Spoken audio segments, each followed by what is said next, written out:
Man Project podcast.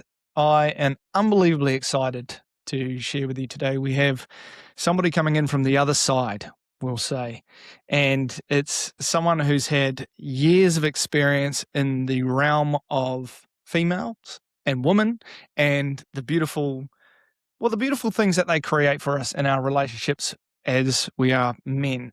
So we have Bree Taylor Molly New today with us. She's come to join us to share her wisdom, her gifts, and just some amazing insights that, I'll be honest, that people like myself and MC don't have because we're not on that side of the fence. And she has so many things to share with us. We're going to try squeeze it into a short amount of time so you can take away real usable tools to use to build passion, build intimacy, and build connection in your relationship. Because the thousands of men that we have coached and mentored and helped, it always, when I get them to vision their life in the future, they always come back with one thing, and it's not business, it's not wealth, it's not how big their house is. They always vision what they're doing with the person that they love the most, their most intimate partner. So I cannot wait for Bree to share her wisdom. Welcome, Bree. Thank you very much for joining us. Thank you. Very excited to be here too. Cool. I wanted to ask a little bit about your journey because you've done a lot of work, and a lot of the work with some of the foundational stuff we do, which is with David Guetta and his work. And you spoke to something that I think is so incredibly powerful for both men and women, but women more specifically. You share that this idea of it didn't matter how much of the work you did, the more things you read, the courses and everything like this, you found it more and more confusing. You said it actually made it worse and you got more and more into your head. I would love for you to speak to this idea of information, but more so the energy of being in your mind and in your head and how that impacted you. It's a big question. Thanks. Yeah. So I trained as a clinical hypnotherapist. So I trained in the areas of psychology and mindset and mind over matter. And so that was my entry to the world, from 18. And I think that really conditioned me to always think that I could use my mind over my body. Years and years of training with Tony Robbins and, all the best in the business. But the problem with that is, as a woman, my power doesn't lie simply in my mind. And it reinforced me living up here versus living through the rest of me. And I really was numb. I was disconnected. I was helping people to create change, but I was still struggling to create change in my relationship, in my long-term partnership, until I started to understand the bridge between the mind and the body, that Tantra and yogic practices, not yoga, but yogic approaches, really landed in my body. I read all the books, but I actually had to transition from the knowledge to the embodied experience. And so embodiment is the thing that shifted it for me. Can you share and give some insight to the people listening? So what does it actually look like when you say living from your head? And how is that impacting you in your relationship for one, but also just in your general day-to-day life? I think a really common example that a lot of women share with me, which is where I was, being stuck in my head during lovemaking. So, we're wanting to be physical, or I'm wanting to surrender, but I didn't know how to be responsive. I didn't know how to give positive feedback. It's like the whole rest of my body was numb, and meanwhile, my mind was going with shopping lists. And, so the inability to be fully integrated through my voice and my heart and my sex and my pleasure and bring it all online. There was a lot of noise up here and then a lot of not sensation down the bottom. Very And painful for a woman. And I imagine very painful for my husband at the time, because he wanted me to be having a great time, right? And I couldn't get out of my own head, essentially. you have just Straight into spoken. the meaty stuff. Hey, it's pretty big. Yeah, You've spoken straight to me, which I know if it's speaking to my soul, you're speaking to thousands of men who are listening to this. And it's like our MC and I had this conversation just the other day. Like, my partner's pleasure is my pleasure.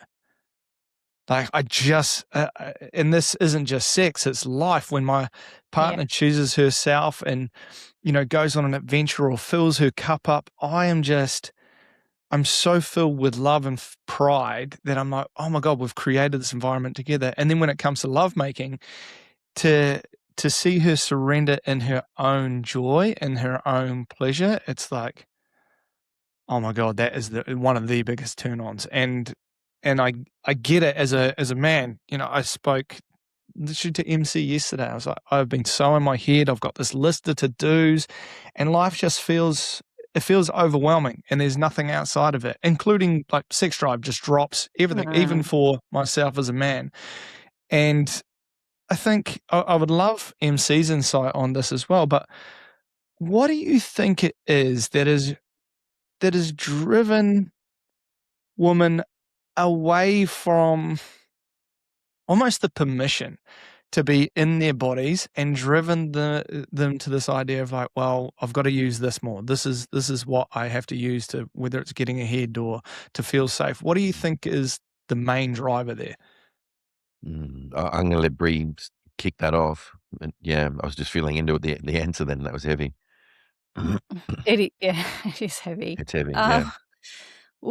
Again, I don't know if I can answer that with one thing. For me, it was being validated for showing up like a man in the world. At least that's how I would explain it now. I didn't understand that at the time. And not being validated for being the creature that I am. I'm highly emotional. I feel a lot. Michael's seen me cry countless times in the work that we've done together, and I'm completely comfortable with that now. But back then, my sensitivity was not welcomed by my partner, by my parents when I was younger. At school, I could cry just feeling into that. And so the lack of welcoming of my innate nature as a woman is not welcomed in this world. The world validates power, drive, money. It doesn't validate felt emotions. It doesn't validate our senses. It doesn't validate nurturing the children with wholesome food. All these things, even creatives are not well paid for the most part. Art through the body is not what we are told makes money. And it breaks my heart, actually, because it's literally half the population getting left behind.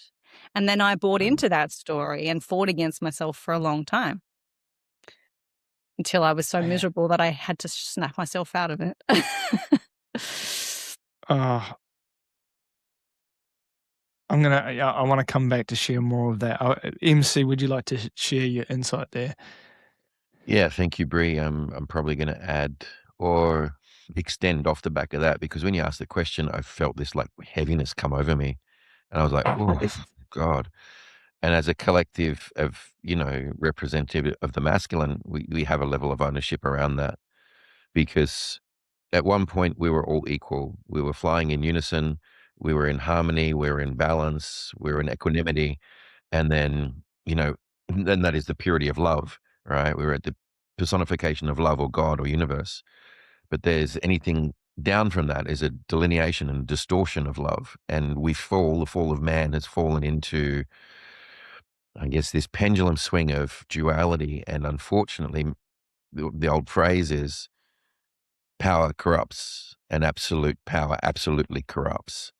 And unfortunately, what ended up happening is the masculine sought that power, and then through immature masculine ways and dominance of immature masculinity, suppressed the feminine and beat them down into nothing.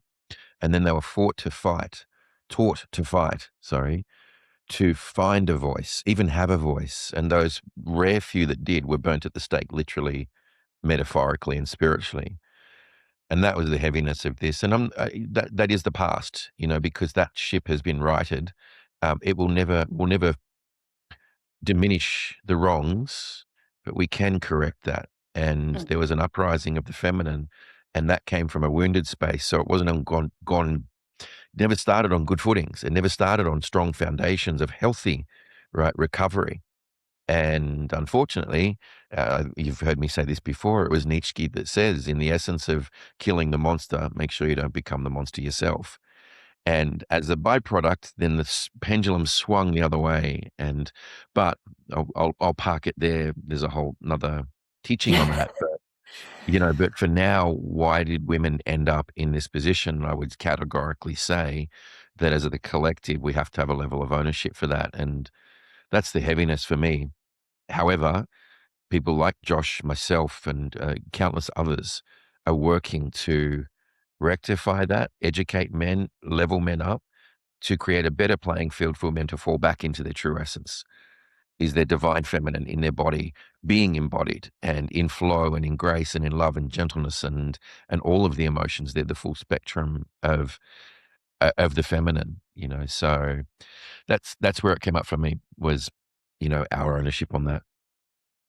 Thanks, MC. Bria, I get this idea of, as a female fighting for your place in the world, fighting for your value, really fighting for, hey, I'm here, please love me for what I am. And basically the world saying, no, we value power, strength, money, and that's what we're after. Yeah, intelligence. Nothing that is emotional, intuitive, nothing that unfortunately is the greatest strength, which is the oracle. And a strong man will realize that in his family, if he's lucky enough to have a strong woman by his side, is that you seek advice from the oracle for the true reason that her essence has that as one of her true powers. But what is it that is the ongoing almost thirst or striving for women to still go down this path, even though we've got a new school of thought? It's certainly the idea of the mature masculine and the mature feminine. We're moving past this idea of toxic masculinity. What do you think is holding these women from giving themselves permission to experience what you're experiencing now? Which I feel your energy, I feel your balance, I feel your confidence in the strength of what and who you are. What is it that is sitting on the precipice for women to be able to experience what you have?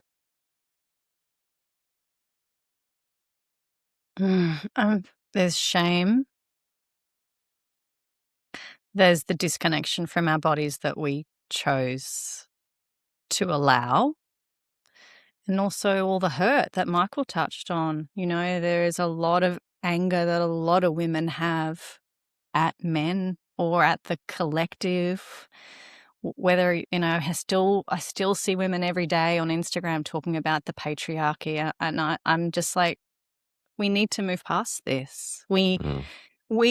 I believe we as women need to do our bit, and that invites men to rise.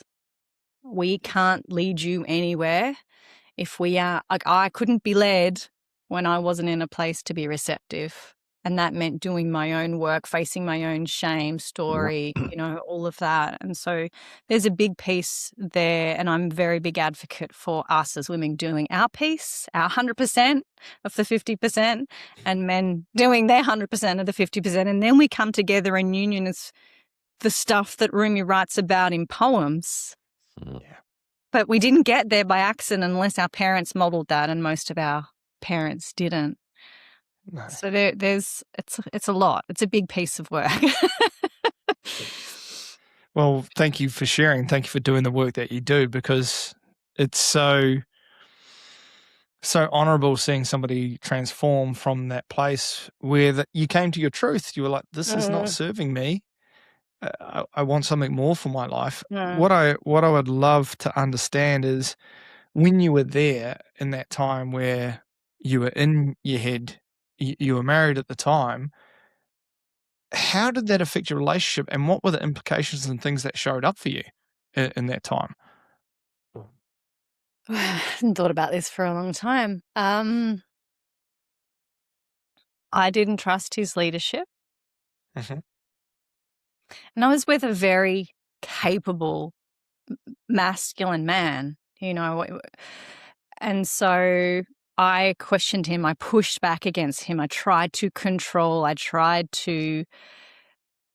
Because I didn't feel safe enough in myself to express my vulnerability, my fears, my doubts, or process them through my body so I could bring that to him vulnerably or honestly or angrily even. I just didn't know how to bring the full spectrum of myself to him because I hadn't contacted it in myself. So it looked a lot like pushing back, him wanting to take care of me, but me not knowing how to receive that and always, no, I don't want it like that. And, just what I would call not receiving his leadership.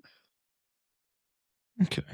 That was a very big part, as well as the distraction and the numbing out of feeling unhappy and not knowing why. I did all the spiritual things.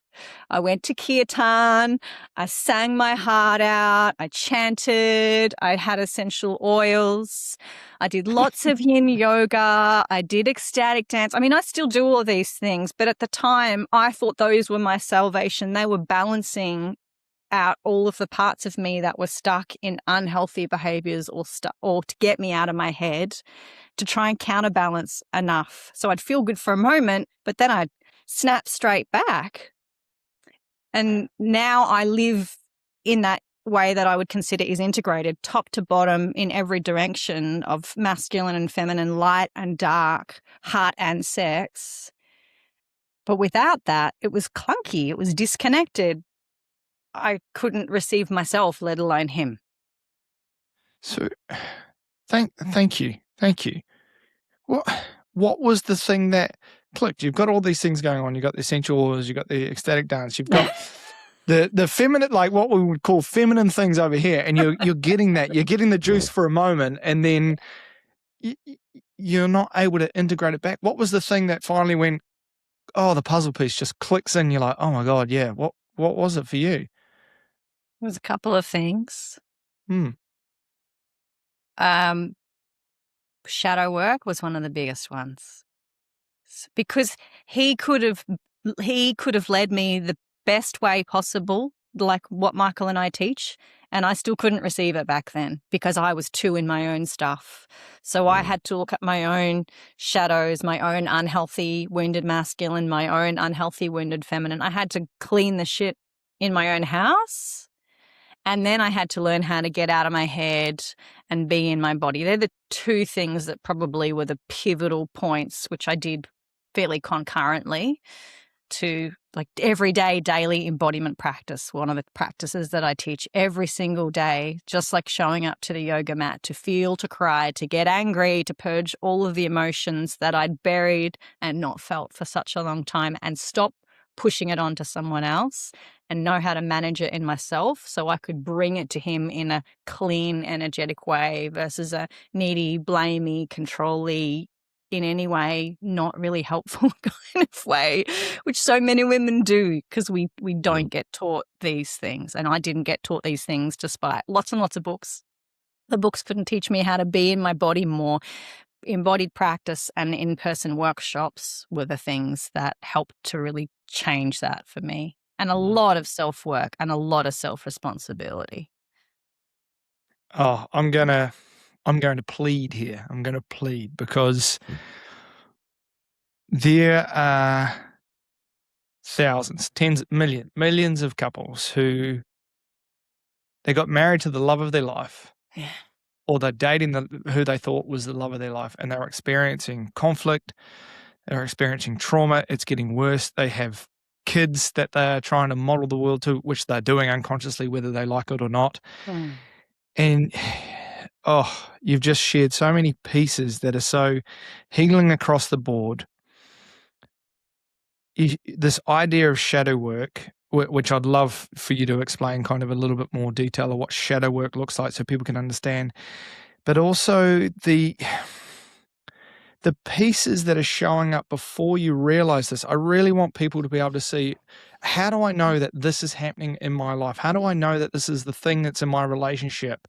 Because and this is screaming at me, like, if we could just give the people listening and the world just that fraction of insight to be like, hang on, I was experiencing that thing. And I get it as an MC, and we will sometimes we'll put this pack back on and we'll be like, yeah, we can lead them here. We can help them. We can help them see it. And you just can't as a man. Like you said, it doesn't matter how much you try and lead them there. It comes from inside. What were the things? What was the thing that it was like, this is showing up and I've got to change?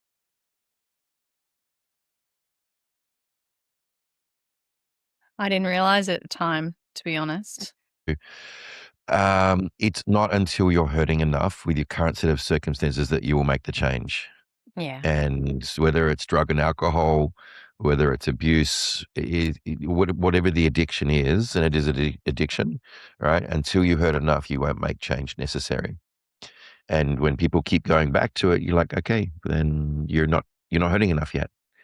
And when they do, then they go, cool, I will do whatever it takes. And the change is almost cataclysmic in that moment because they made the decision enough is enough. Yeah. It breaks my heart to witness so much suffering across the board, which is creating suffering for generations, because I fucking hate you for this, to be honest, MC. I'm like, it's not a good enough answer. I want great, because I'm like, it hurts so much to see suffering. It does. And I've seen this so many times when MC's led me to this, and he's been right every time, to watch people, and it's empowering. Unfortunately, the suffering is so empowering as well. But I'm like, I guess I'm looking for the shortcut, right? I'm guessing I'm looking for people to be like, oh, I can see what's coming down the road. Let me cut that suffering short now. It definitely took me to get to that breaking point of the relationship to create enough pain for me to stop avoiding looking at the parts of me that were not working in the relationship. I believe we both had responsibility there, but all I could do was clean up my side of the house. But before that, there was a whole lot of things. There was the quest for, let's have a nicer house, let's have more holidays. These things will make us happy.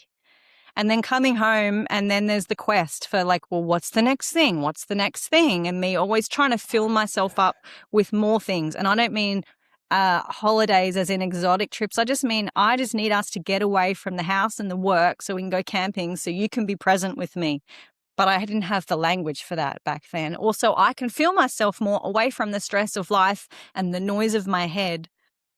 So I remember going on camping trips where I'd put my phone away for 3 days, and I would have been in the happiest place that I had been for a long time. And then we would come back and nothing else would change because we didn't know what we needed to do differently in the everyday world.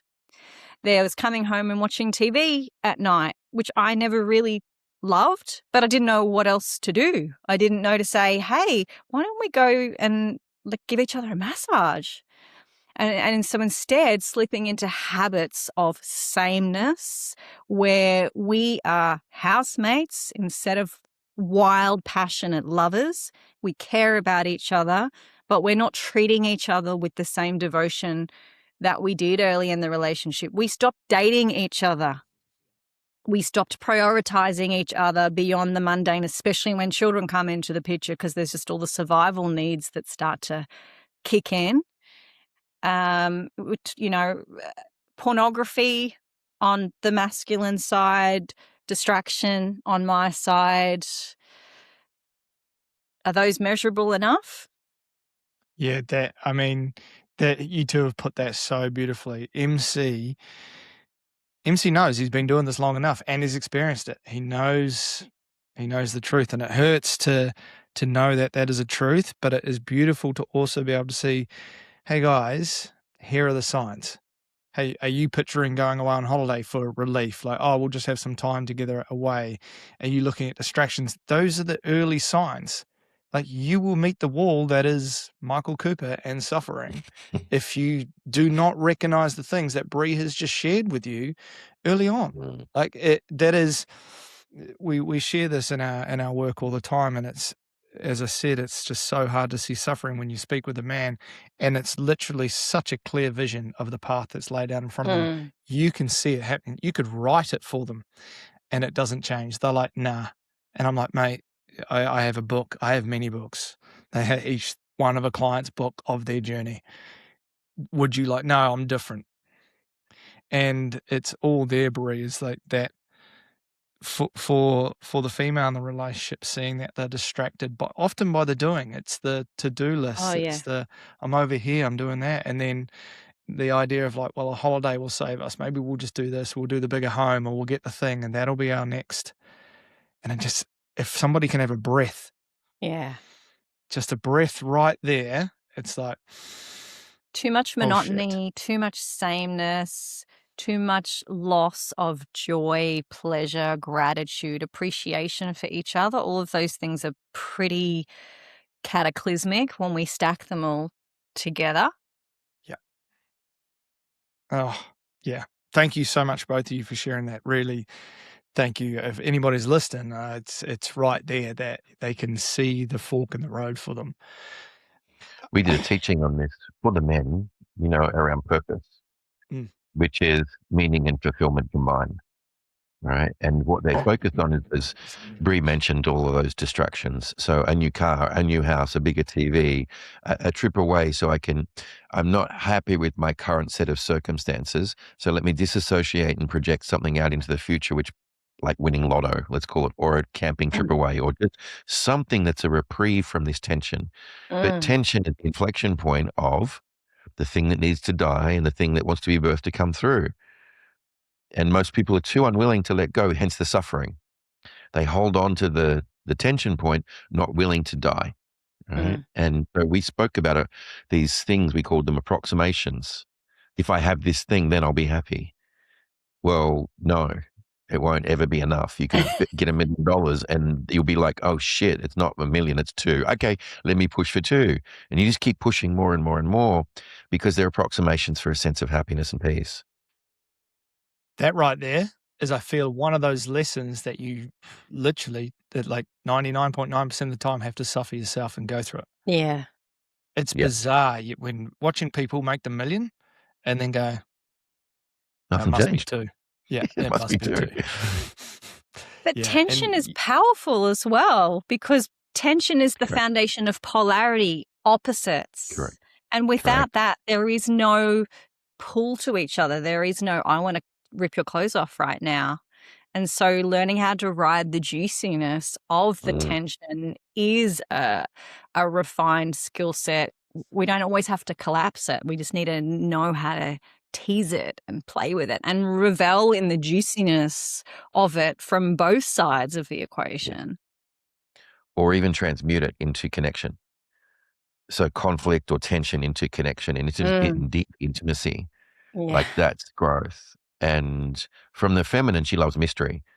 So if you're being predictable and she's just getting the same date, the same dinner, the same talk, the same, there's no mystery to that. So as the masculine, you want to be more mysterious. You want her to not know what she's getting next. Is she getting the dark off side of you today? Is she getting the light moment 2 seconds later? And that's the like the breath of life, it's that inspiration, like inhalation is an inspiration. So we're taking her breath and we're giving it back to her in a gasp. We're feeling her. And that's what creates, again, further more tension and more contrast, more polarity, which creates the charge that keeps the world spinning.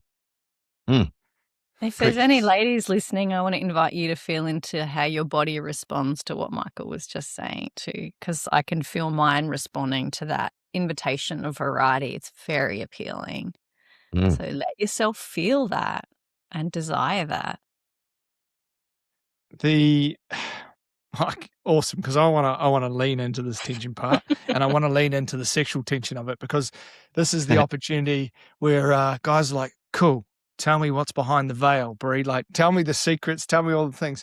And we think it's some new move. We think it's a sex move, a dance move, a new toy, whatever it is, right? We're like, that'll be the thing. It's the same narrative we apply. It'll be the car, then it'll be the money, it'll be the toy, it'll be this thing, it'll be whatever it is. And you guys have both touched on tension. And we talk about tension, and you can talk about, I'd love to, I'm going to touch on a bit of your story, but like tension is sexual energy, which is creative energy, which is the life force of God and the universe. And it's like, MC used the term transmute. It's like you can use this sexual desire and the polarity in your relationship. You can transmute that tension anywhere you like. This is the beautiful thing, and you can use your partner to fuel you. And the reason why I mention that is because you, in your story, talked about how Tantra and BDSM has been part of your journey. And instantly, guys are salivating over the idea of Tantra and BDSM. But I would love for your insight and story about why and how that changed your life. Like, how did you use that as your, I guess, your canvas?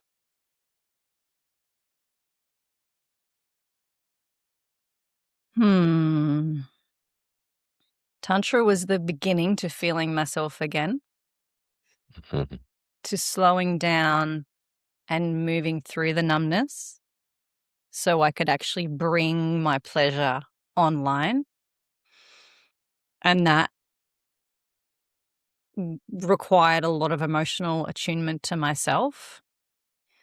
So learning to take responsibility for my own pleasure, my own desire, doing my own solo practice where I breathe and feel my body. And I know how to open my body in massive amounts of pleasure without anyone else looking at me, touching me, doing anything to me. I can take myself to really amazing ecstatic places on my own with no touch. And so Tantra gave me that skill set of how to use my breath and drop through sensations and open my body in almost any situation I choose. But then I started to want more. I always wanted more, actually. I just didn't know how to communicate back then. Can you do that 50 Shades of Grey thing to me? And so once I had the skills that Tantra gave me around communication, because I had no capacity to communicate anything sexually before that, then I felt safe to suddenly go down the massive rabbit hole that is BDSM and kink, and unlocked all these other like darker primal parts of myself. For example, for a long time, I feared pain. Despite having a child-free, a pain-free labor, well, pain-free is maybe not the right word, a long labor with no pain relief. No pain relief. I did hypnobirthing. I had 30 hours of labor, no pain relief. So I'm capable of using my breath. This was before Tantra was a huge part of my life. Fast forward, if I can do that, I can do anything, but I was still afraid of pain. And so learning to transmute pain into pleasure was something Tantra taught me. And so now I go to BDSM practices, can do impact play, I can get choked and spanked and all sorts of things. And I'm just opening my body into more and more and more ecstatic states. So merging the two intentionally with love and care and attention has brought on my dark feminine in a really, really healthy way. So I can take up lots of erotic space and roar and scream and also be soft and sweet and innocent and bring all the flavors that I didn't have access to a long time because I was very, shut down. And most men want that range in a woman. In fact, every man I know craves that. And yet we as women can be afraid to go into these parts of ourselves or to say, actually, I'd really like to get down on my knees and worship you. Or I'd like you to put a collar around my neck and tell me what to do and tell me I'm a good girl and spank me if I'm not. And so having the power to step into my erotic desires came through that shadow work. And also knowing myself and being confident enough to say, actually, I don't know if I like these things, so I want to try them without fear and without judgment of myself. I'd love I to did add most to of this on my own, by the way, out of partnership. Cool. I'd love to add to that, and this is for any women that might be listening. and I'm going to give the male perspective. I've been lucky enough to witness a similar journey that Bree just shared with two of past lovers, and they were shut down, disconnected, all the things. And watching a woman soften more and more and more through her own exploration, not through me, is one of the most captivating things. And we would set up different pleasure practices throughout the week that were purely devoted to the feminine. And most of those I was witnessing, because that's the masculine role, right, is to witness. And there was no touch required, no touch involved, not in an invasion of space. It was just purely witnessing, which is a de-armoring in and of itself initially. But for the women listening, Bree said this, every man desires this. Like, they don't know how to speak about it. And that's the beauty of Tantra.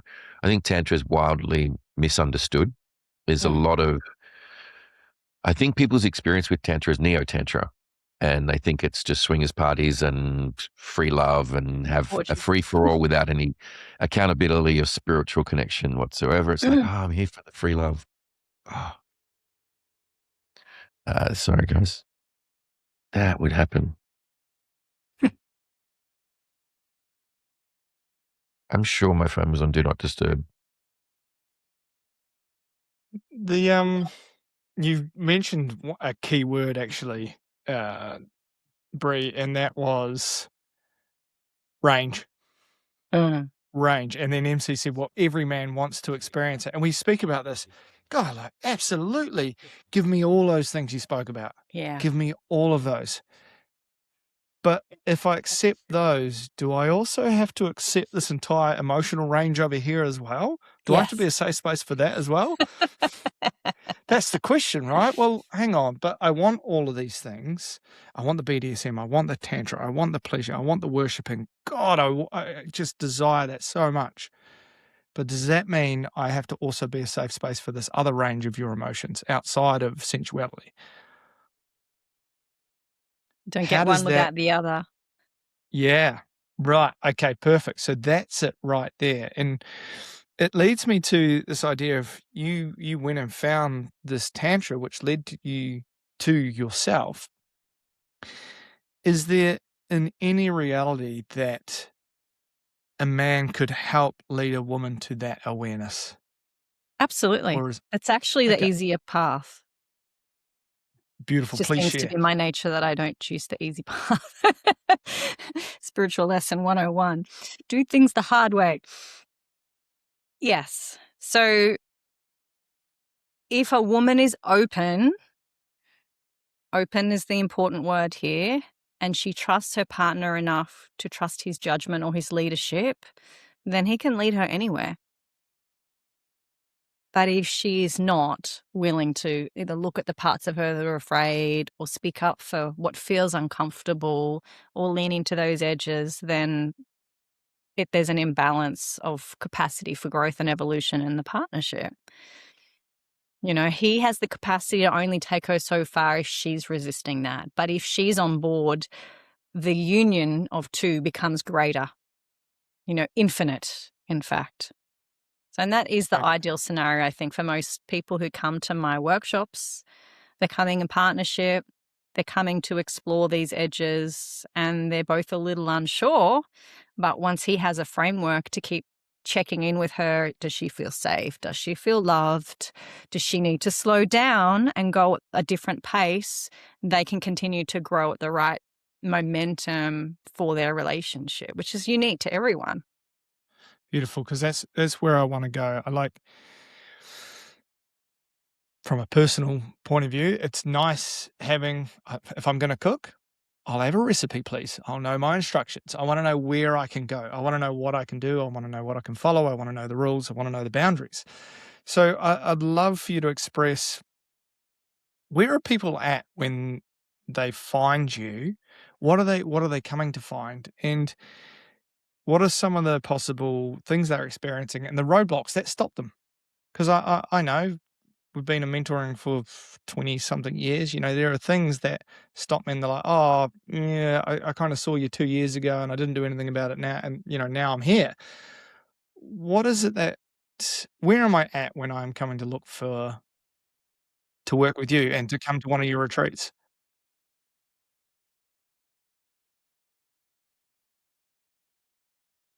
I think there's a lot of comfort. So a lot of the Okay. time before people get to that breaking point that Michael and I were talking about earlier, there's the comfort of it's okay. Like we're okay. We're good. We could get along well enough. The sex is not amazing, but it's okay. We love each other. We're committed to each other. Like that real monotony of just accepting a life that is less than fucking amazing. So people can sometimes be there, or they can be a little past that where there's been ruptures in the relationship and they're wanting to rebuild and acquire skills. But most likely they've been together for quite a while and they're kind of starting to get a little bit like, it's amazing, but not mind blowing. And I want mind blowing. I'm not here for average. Personally, I'm not here for an average relationship. So people who come to me generally want that too. It's just how willing they are to step into themselves over that line of discomfort for the Mhm. men to look at the things that they need to look at and the women so that they can literally become divine beings in human form. Shiva and Shakti together in life. Okay. So, what happens at your retreat and with your work? Like, what do people experience? What do they come out with? Like, what is the thing that most people come out with? What do they say? Michael, do you want to go first? Yeah, I'm happy to. I was laughing because I was looking at some of the expressions slash testimonials that have come through afterwards, but even just as people walk out the door on that final day, um, I think I could probably come from two perspectives. As a facilitator, we see how they arrive and then we see how they leave. That transformation is in and of itself wild, like night and day. Um, Regardless of how long I've seen people at sort of like death's door, divorce, this is we're over, and I've seen them in long-term unions, but wanting a spark again. And that whole spectrum is covered off in deeper connection, deeper union, really in love. And what I love hearing is maybe we use this word devotion. They've never heard of it before, 9 times out of 10. Maybe they've seen it a little bit online because we talk about it a lot, but all of a sudden they have a deeper understanding of devotion and they're inspired by it. And I don't know how to do this, but we're going to have that. We want that because they see it embodied, even in our teaching, right? They witness it. They have a model for it now. All of a sudden it's tangible. So what do they get from it? Every couple's going to have their own experience, but you can see the light come back into their being themselves individually and as a couple. And they are more alive. They usually walk out holding hands, connected, where they probably walked in separate at some degree. And yeah, and that's from the facilitator side, that's what we get to witness, the physical change. There's a lightness that comes back to them. From their perspective, Bree's probably across more of the actual testimonials, the written ones and that, but they say how much it's inspired them and motivated them and given them a new lease of life and given them some practical tools because it's a lived practice. Like Bree said, when she went through her initiation into the space and the woman that she is now, all the books in the world didn't get her there. It was doing the things embodied in practice, in-person retreats that made the cataclysmic change. Because usually you're given a model of what it looks like. We can't become the thing we can't see. It's very hard. So when Bree models the feminine, the divine feminine, and she holds herself in beautiful surrender, like Bree's got this, I don't know if I can give that away. But anyway, Bree has this knack of embodying it really well. I won't share what it is, so you can come along and witness it yourself, right? But she allows my masculine to be more on show. So her feminine, and we show polarity in simple little ways just by her being. And it's beautiful to watch her, you know, through our facilitator union to surrender and fall deeper into the feminine and softness. And she's not disempowered. She's fully empowered. She's actually in more power. And people get to see, wow, she's potent and soft. And there's a paradox in their head that scrambles the mind a little bit, that gets them curious, right? And it's just not anything. She doesn't say, do this. She, when we look at children, they don't do what you say, they do what you do. And so Brie just does it really beautifully.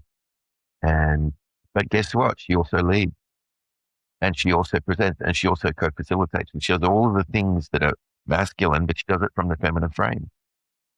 Yeah, it's really beautiful to watch. And as I said, it just is so much easier when people they weren't modeled this by mum, dad, grandparents, and certainly grandparents before that. So there's no frame for it.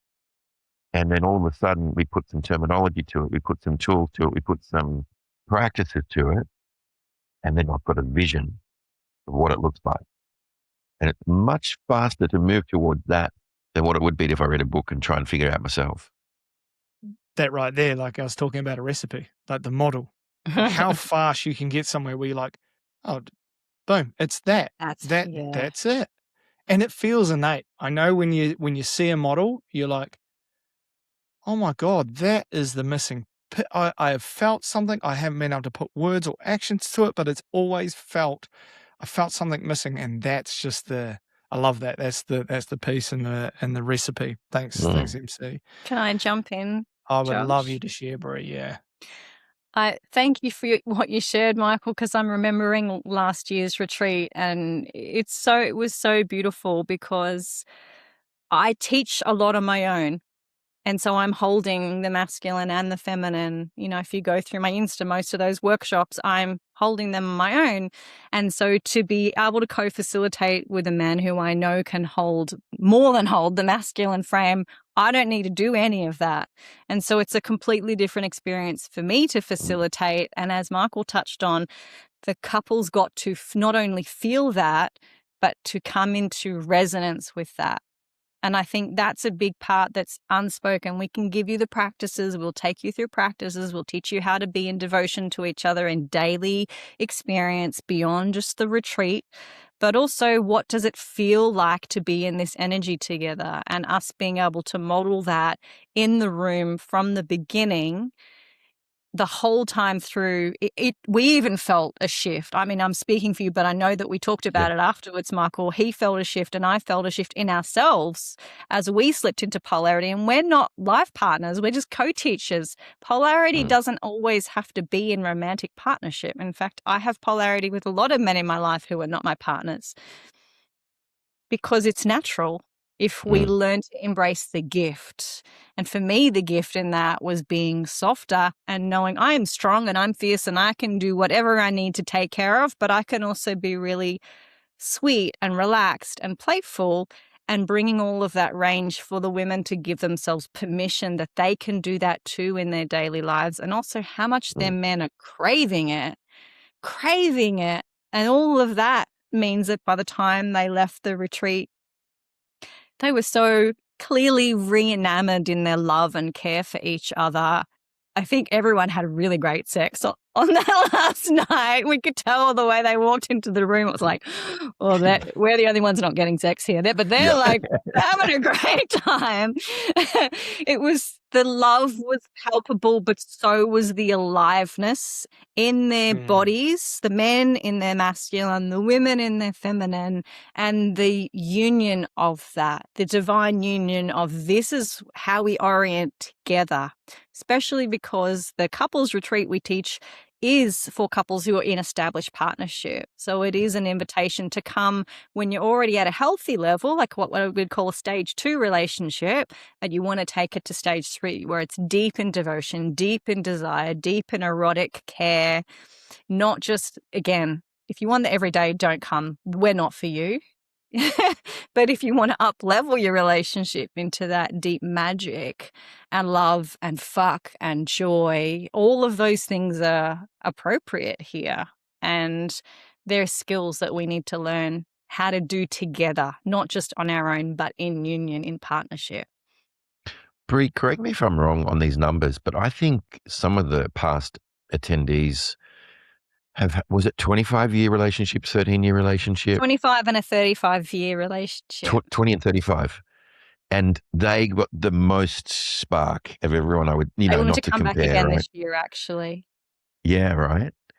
And Isn't that that's, amazing? Their commitment to their partnership, because it devotion, takes work.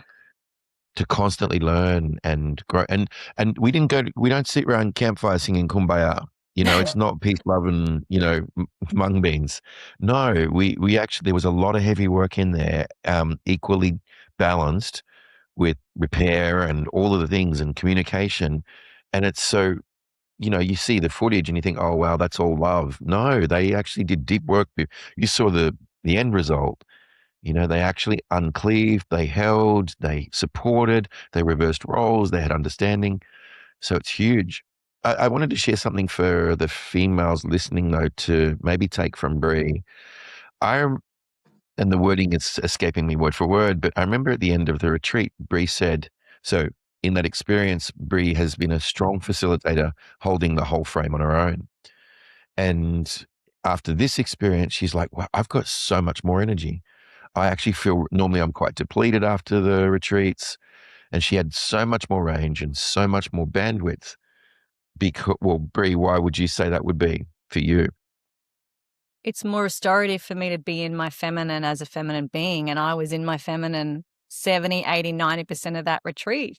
I didn't Yeah. have to think. I knew you had the structure, the time, Yeah. I remember one time you taking go, care of it. I did it. We just did didn't planning think. together, but in the moment, you took care of the stuff that needed to be taken care of, just like going on a holiday. You did the Correct. physical things so that I didn't have to do them.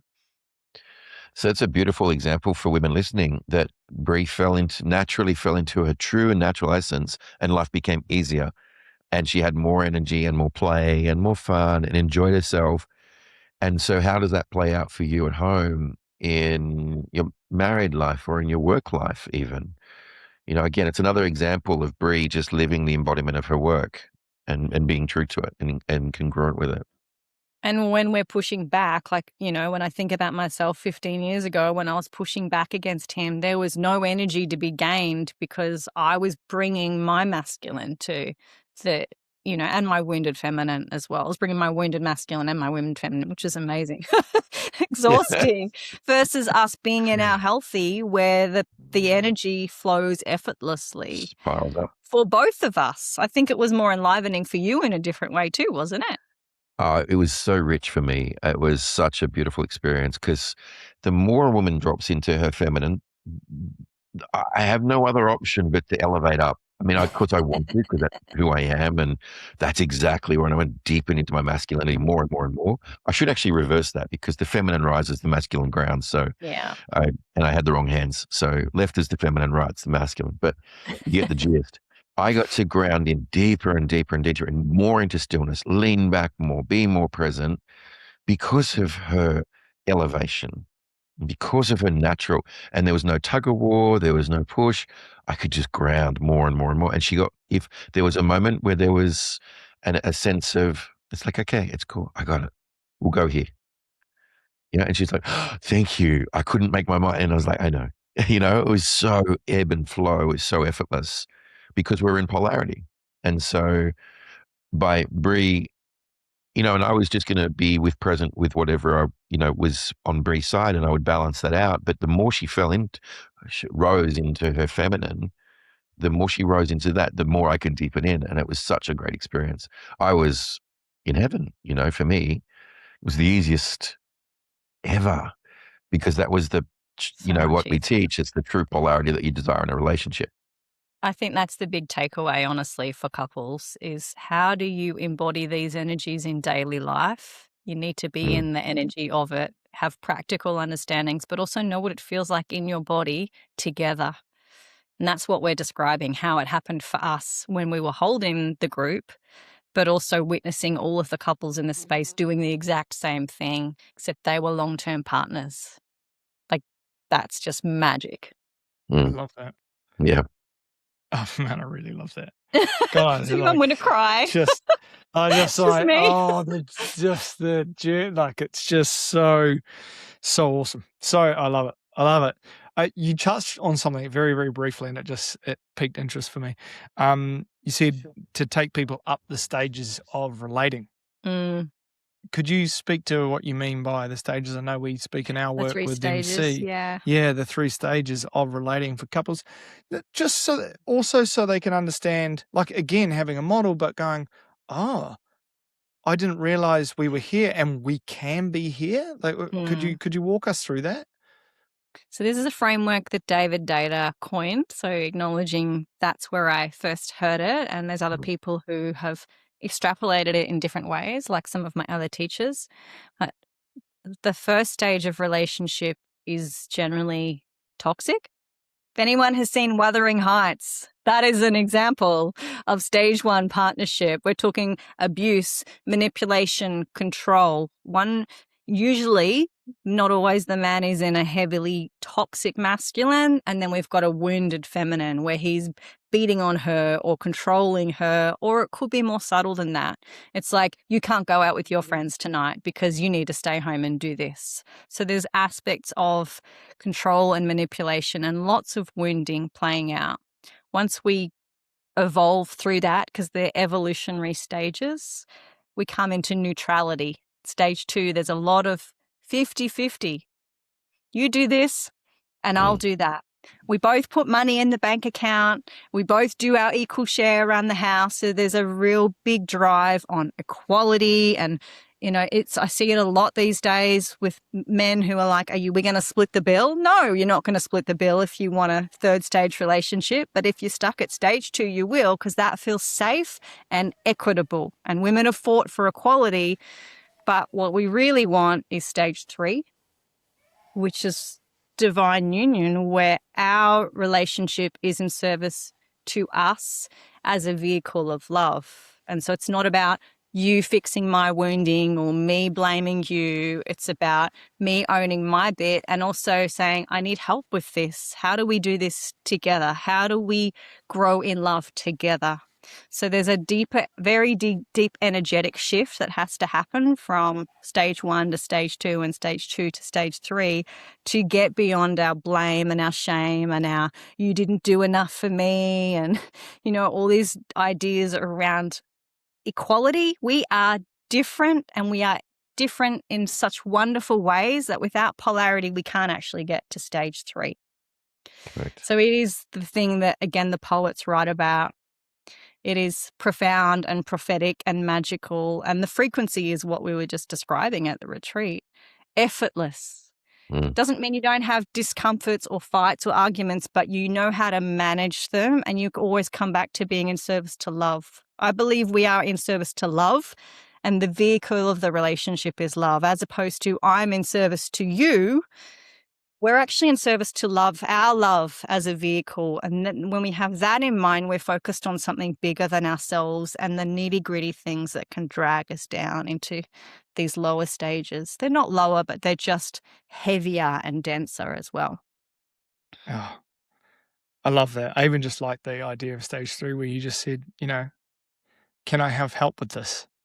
That one beautiful question of like the coming together of like for our relationship. Can I have help with this? I love that. I love that. Have you got anything you'd like to add to that, MC?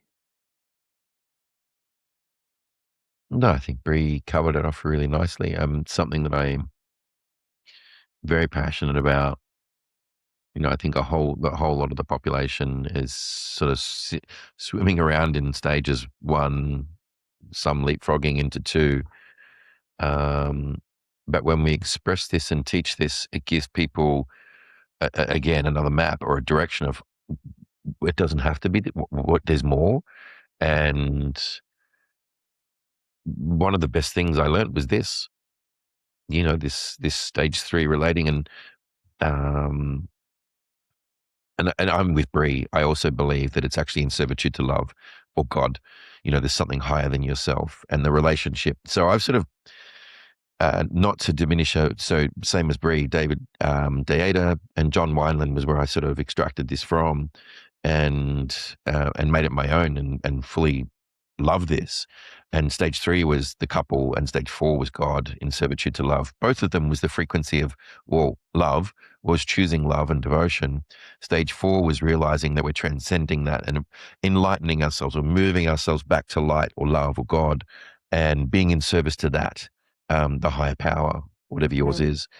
And so, yeah, we're on the same page with that. We both believe that it's actually in service to the frequency of love, which is what Bree said, is that's the transmission was the frequency of love. Is what they were experiencing. So, yeah, I think when you understand it, and this is why everyone who comes to the retreat leaves with this desire for it. They didn't know it 3 days earlier, 4 days earlier. It was a new concept, and all of a sudden they're hungry for it. And I got hungry for it. And I think there is this little white speck that lays 9 layers deep in our heart that knows this is a world that is truly possible. And this is why it resonates without the understanding. It just makes sense. They don't understand it, but it makes sense. And that's our soul state of unconditional love, soul speaking to us is like, hey, remember who you are. This is what you came here for. Oh, that felt nice. Yeah. I want to hit that home as the home run because I want people to realize that this is possible for them. Yeah. It is totally, no matter where you are in it, it is totally possible for it. And Bree, with that, where can we find you? I know we are on, what's the date? It's the 26th of Feb. When's your next retreat? So our annual couples retreat this year is called Depth and Devotion, and it's the 23rd to the 26th of April down in beautiful New South Wales. So come and join Michael and I. We have a few places left. I'm on Amazing. Instagram. I'm sure you can put all the links in. My name is very long and hard I'll put to the link in. I'm on Instagram and on Facebook, and I have a website as well. So, yes, we'd love to have you along. Dive into the stage 3 energy of devotion. This is the energy that changes the world. Healing between men and women is the energy that changes the world without a doubt for me. So, thank you. Thank you, both of you, for doing the work that you do. It's just, yeah, it's healing. It's just amazing watching people come together. It's amazing because I watch how it affects. I'm obviously biased because I work with men, but I watch how it affects young men. I've come from the world of education all the way through to mentoring athletes and older men and business owners, and I watch how it affects the child who looks up to their parents modeling what the world is going to be for them. And it doesn't mean just because you've got this model now, it doesn't mean it can't change and to evolve into something that you guys are teaching. I just absolutely love that. Thank you both so much for your time. Thank you for your devotion to the work that you do and to people. It's just, yeah, really, thank you so much. It's absolutely, absolutely awesome. Thanks for your time. Thank you. thank you. Thank you, Bree.